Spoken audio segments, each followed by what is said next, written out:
ओम श्री गणेशाय नमः। श्री शिव महापुराण की कथा सुनिए। उमा संहिता। कर्पूरगौरं करुणावतारं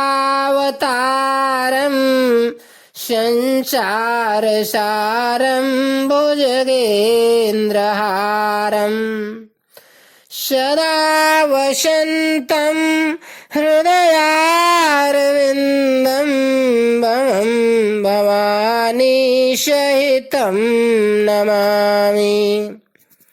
अथ भगवान श्री कृष्ण के तप से संतुष्ट हुए शिव और पार्वती का उन्हें अभीष्ट वर देना तथा शिव की महिमा।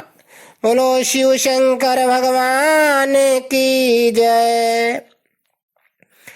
यो धत्ते भुवनानि सप्त गुणवान् श्रेष्ठा रजः संश्रयः संहर्तात्मसान्वितो गुणवती मायामतीत्य स्थितः सत्यानन्दमनन्तबोधममलम् ब्रह्मादिसंज्ञास्पदम् नित्यं सत्त्वसमन्वयादधिगतम् पूर्णं शिवं धीमहि। जो रजोगुण का आश्रय ले संसार की सृष्टि करते हैं, सत्व गुण से संपन्न हो सातों भुवनों का आवारण पोषण करते हैं, तमोगुण से युक्त हो सबका संहार करते हैं तथा त्रिगुणमयी माया को लांघ कर अपने शुद्ध स्वरूप में स्थित रहते हैं, उन सत्यानंद स्वरूप अनंत बोधमय निर्मल एवं पूर्ण ब्रह्मा शिव का हम ध्यान करते हैं। वही सृष्टि काल में ब्रह्मा, पालन के समय विष्णु और संहार काल में रुद्र नाम धारण करते हैं तथा सदैव सात्विक भाव को अपनाने से ही प्राप्त होते हैं। ऋषि बोले, महाज्ञानी व्यास शिष्य सूत जी, आपको नमस्कार है। आपने कोटि रुद्र नामक चौथी संहिता हमें सुना दी। अब उमा संहिता के अंतर्गत नाना प्रकार के उपाख्यानों से युक्त जो परमात्मा शाम्ब सदाशिव का चरित्र है उसका वर्णन कीजिए। सूत जी ने कहा, शौनक आदि महर्षियों, भगवान शंकर का मंगलमय चरित्र परम दिव्य एवं भोग और मोक्ष को देने वाला है। तुम लोग प्रेम से इसका श्रवण करो। पूर्व काल में मुनिवर व्यास ने सनत कुमार के सामने ऐसे ही पवित्र प्रश्न को उपस्थित किया था और इसके उत्तर में उन्होंने भगवान शिव के उत्तम चरित्र का गान किया था।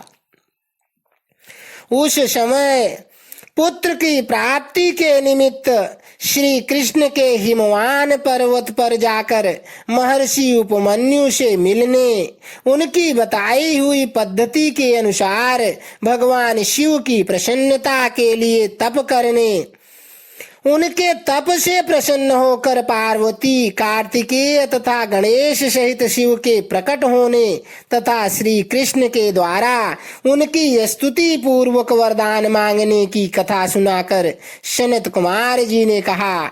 श्री कृष्ण का वचन सुनकर भगवान भव उनसे बोले, वासुदेव, तुमने जो कुछ मनोरथ किया है वह सब पूर्ण होगा। इतना कहकर त्रिशूलधारी भगवान शिव फिर बोले, यादवेंद्र, तुम्हें शाम्ब नाम से प्रसिद्ध एक महापराक्रमी बलवान पुत्र प्राप्त होगा। एक समय मुनियों ने भयानक संवर्तक प्रलयंकर सूर्य को शाप दिया था कि तुम मनुष्य योनि में उत्पन्न होगे। अतः वह संवर्तक सूर्य ही तुम्हारे पुत्र होंगे। इसके सिवा जो जो वस्तु तुम्हें अभीष्ट है वो सब तुम प्राप्त करो। सनत कुमार जी कहते हैं, इस प्रकार परमेश्वर शिव से संपूर्ण वरों को प्राप्त करके श्री कृष्ण ने विविध प्रकार की बहुत सी स्तुतियों द्वारा उन्हें पूर्णतया संतुष्ट किया। तदनंतर भक्त वत्सला गिरिराज कुमारी शिवा ने प्रसन्न हो उन तपस्वी शिव भक्त महात्मा वासुदेव से कहा। पार्वती बोली, परम बुद्धिमान वसुदेव नंदन श्री कृष्ण, मैं तुमसे बहुत संतुष्ट हूँ। अनध तुम मुझसे भी उन वांछित वरों को ग्रहण करो जो भूतल पर दुर्लभ हैं। श्री कृष्ण ने कहा, देवी, यदि आप मेरे इस सत्य तप से संतुष्ट हैं और मुझे वर दे रही हैं तो मैं यह चाहता हूँ कि ब्राह्मणों के प्रति कभी मेरे मन में द्वेष न हो। मैं सदा द्विजों का पूजन करता रहूं। मेरे माता पिता सदा मुझसे संतुष्ट रहें।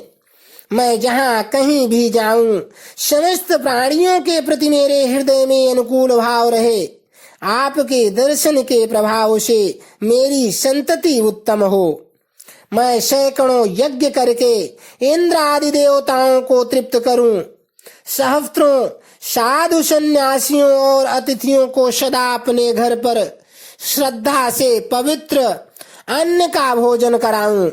भाई बंधुओं के साथ मेरा नित्य प्रेम बना रहे तथा मैं सदा संतुष्ट रहूं।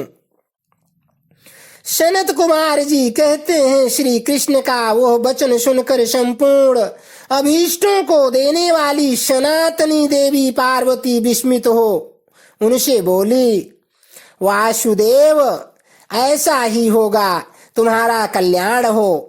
इस प्रकार श्री कृष्ण पर उत्तम कृपा करके उन्हें उन वरों को देकर पार्वती देवी तथा परमेश्वर शिव दोनों वहीं अंतर्धान हो गए। तदनंतर केशिहंता श्री कृष्ण ने मुनिवर उपमन्यु को प्रणाम करके उनसे वर प्राप्ति का सारा समाचार बताया। तब उन मुनि ने कहा, जनार्दन, संसार में भगवान शिव के सिवा दूसरा कौन महादानी ईश्वर है तथा क्रोध के समय दूसरा कौन अत्यंत दुस्साह हो उठता है। महायशस्वी गोविंद, दान, तप, शौर्य तथा स्थिरता में शिव से बढ़कर कौन है। अतः तुम शंभु के दिव्य ऐश्वर्य का सदा श्रवण करते रहो। महर्षि उपमन्यु के द्वारा श्री कृष्ण के प्रति शिव तत्व के उपदेश तथा उपमन्यु की कथा वायवीय संहिता में विस्तार से कही जाएगी। तदनंतर उपमन्यु के द्वारा शिव की महिमा सुनने के बाद उन मुनीश्वरों को नमस्कार करके वसुदेव नंदन केशव मन ही मन शंभु का स्मरण करते हुए द्वारकापुरी को चले गए। इति अध्याय 1 से 3। बोलो शंकर भगवान की जय। बोलो कृष्ण